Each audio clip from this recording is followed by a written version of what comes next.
Every organization that deals with hazards on a daily basis faces a simple yet very profound choice. Either it manages human error, or human error will manage the organization, always at great cost and often at great danger. As managers, we fail to understand that the biggest single risk that we run is due to human error.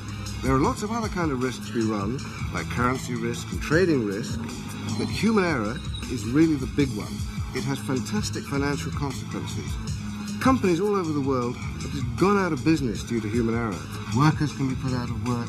Managers can see their careers go up in smoke. It can turn your market value into nothing. If human error could be managed through applied common sense, better rules and firmer discipline, how is it that, across different industries, error patterns remain constant, and people doing similar jobs in widely differing cultural environments make the same kinds of error time and time again? The problem is really very simple. Wherever there are human beings, there will be human error. Fallibility is part of the human condition. That's why things go wrong.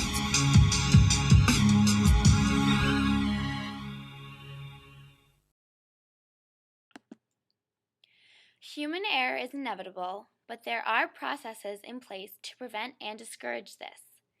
This instructional video will guide you through the HAZUP approach to avoiding human error in the workplace. HAZUP is an ergonomic tool used to help identify potential hazards in a system, as well as identify operability problems so that human error can either be prevented or corrected. These hazards occur because of a deviation from the original process, so that HAZUP techniques helps employees to stick to the process and reduce human error. This tool is both qualitative and inductive, in the sense that it describes processes from the bottom up, starting with the line workers who have experience in the field where errors can possibly take place.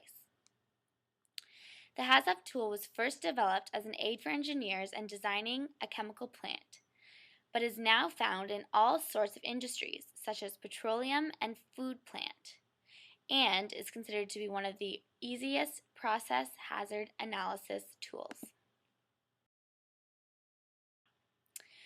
When an organization realizes that they aren't running as efficiently as possible, or when they are implementing a new process that they want to run smoothly, they initiate HAZUP process by bringing in an ergonomist, just like yourself. From there, you will work with subject matter experts who work directly with the process, and together you will brainstorm where human error is likely to occur, using both workers' experiences and your training. You will learn the details of how to use this tool, but to give you a general understanding of HAZUP, you should know the first description of possible scenarios is created before any error is actually done. While working with the HAZUP tool, you will be dealing with hazards, harm, and risks, so it is important to note the differences between them. A hazard is a potential source of harm, and these hazards are created through human error and deviations from the planned process. An individual hazard may seem small on its own, but it could lead to multiple forms of harm. Harms are the consequences of hazards, and the result is damage to an employee, company property, or the environment. Risks aren't always necessarily identified in the HAZUP tool, since the probability and severity of harm aren't taken into account, but some specialists may incorporate risks. Human error is not random. There are reasons that it occurs, and after your training, you will be able to help realize why it happens, with the help of HAZUP.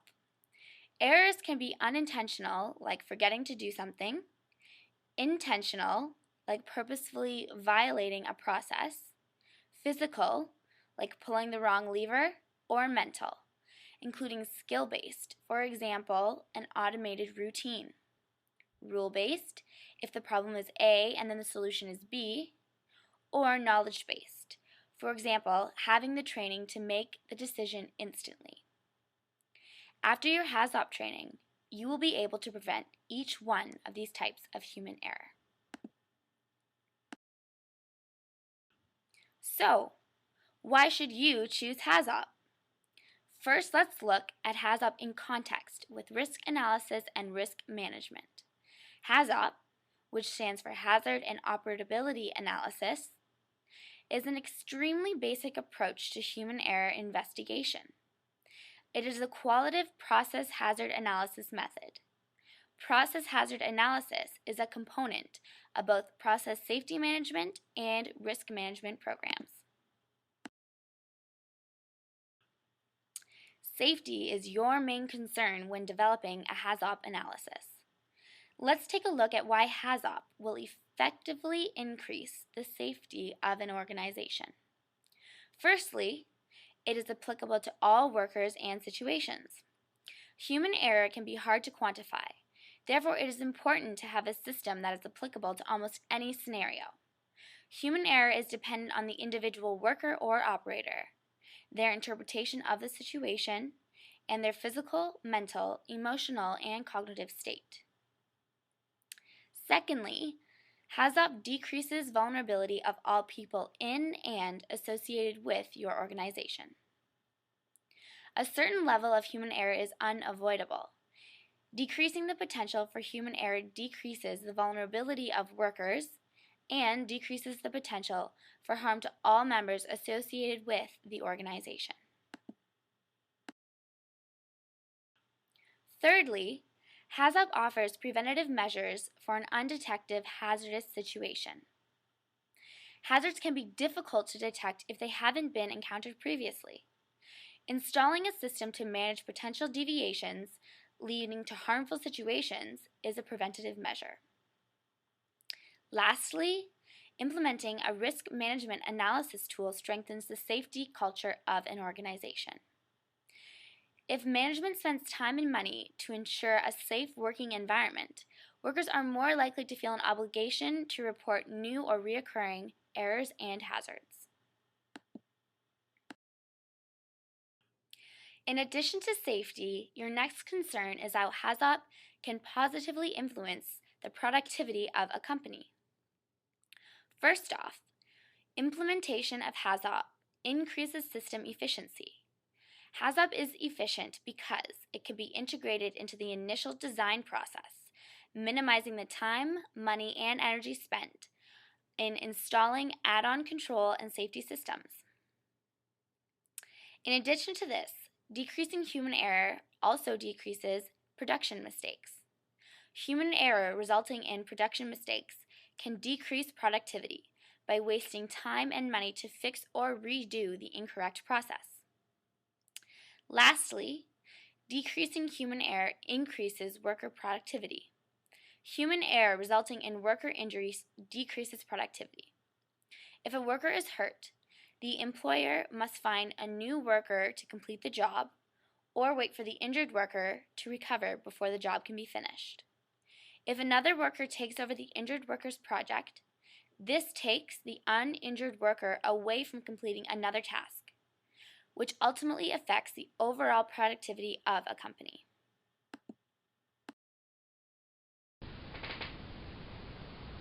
Hi, I'm here to show you how you will use the HAZOP tool. There are 4 phases to HAZOP. The first is the definition phase, next the preparation phase, next the examination phase, and finally documentation and follow-up. The first phase is the definition phase. In this phase, we need to identify who the members of our risk assessment team will be. This team is built of people from many different disciplines who specialize in their specific field. These specialists are carefully chosen in order to include people with wide and up-to-date knowledge of system deviations. Once a risk assessment team is chosen, it is their job to narrow and focus their effort as to not have too large of a scope to assess. The next phase in the HAZOP analysis is the preparation phase. During this phase, you must gather supporting data and information that will help you with the analysis. You must recognize who will be using the information you provide at the end of the study. You also must prepare for management duties, such as scheduling meetings. Your team also must have a consensus on the template format that is going to be used for recording the outputs of the study and also on the HAZOP guide words that will be used for the analysis.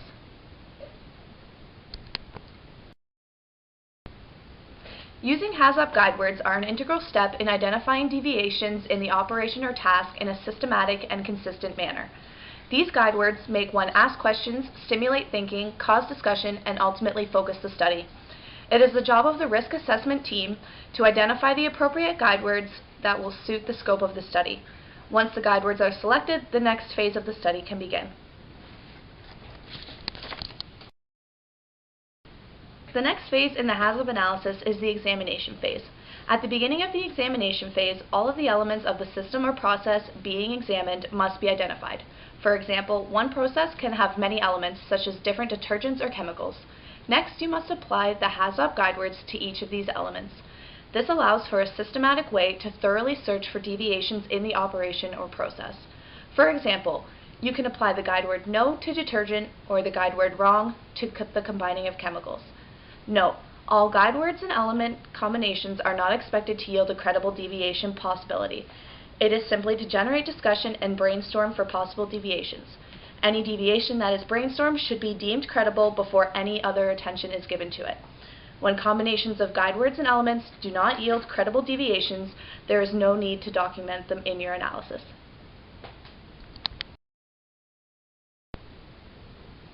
Once you have been hired by a company to analyze a specific process, your job is to identify all of the relevant elements. For example, in an industrial laundromat, one major element is cleaning agent or detergent.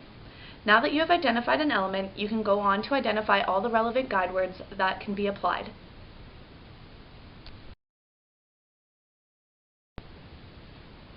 Let's say you chose the guideword no. You would then have to think if this guideword was credible and made sense. In this case, it is an applicable guideword because there would be a deviation in the process if there was no detergent. Remember, not all guidewords can be applied to every element, so there are situations where the deviations are not credible. If the guideword you chose applied to the element, then that means you came up with a credible deviation. You can then move on to investigating the causes, consequences, and preventative measures that can apply to the deviation. For example, if there was no detergent, the cause could be because an employee forgot to refill the detergent in the machine. The consequence of the forgetfulness of the employee would result in the clothes not being cleaned. This could be prevented by the employee checking the detergent levels prior to running the cycle, or by installing a warning light that notifies the employee when the detergent is running low. If the deviation was not credible, you should consider whether or not your team brainstormed all of the possibilities that apply to that guideword. If you believe you had optimal brainstorming, then you should go back to select another guideword and start the process again for that word. You must go on to make sure that you and your team have captured all of the guidewords that relate to that specific element. Next, you must make sure that you have examined all of the elements that pertain to your process. The final phase in the HAZOP analysis is the documentation and follow-up phase. There is a template recording form that the HAZOP analysis uses to document the findings of the risk management team. This is given to the company for their reference. It should then be verified that there is a satisfactory process that exists for the actions that are assigned by your risk management team. For example, if you propose the warning light to notify when the detergent is empty, it is the company's job to hire someone to install it. Next, we will look at the measurement properties of the HAZOP tool. The HAZOP system approach can be a very reliable tool in preventing human error within workplaces and organizations, as long as it is developed and implemented properly. There are many factors that determine the reliability of the process. These factors include, firstly, the accuracy of the drawings and data used as a basis for the study. Do the blueprints for the plan include every step? The experience level of the team leaders. Are they highly skilled in the brainstorming and developing the HAZOP plan? Is the team that is using the proposed safety plan able to implement it effectively? Lastly, is the team able to maintain a sense of cohesiveness and continuity among its members?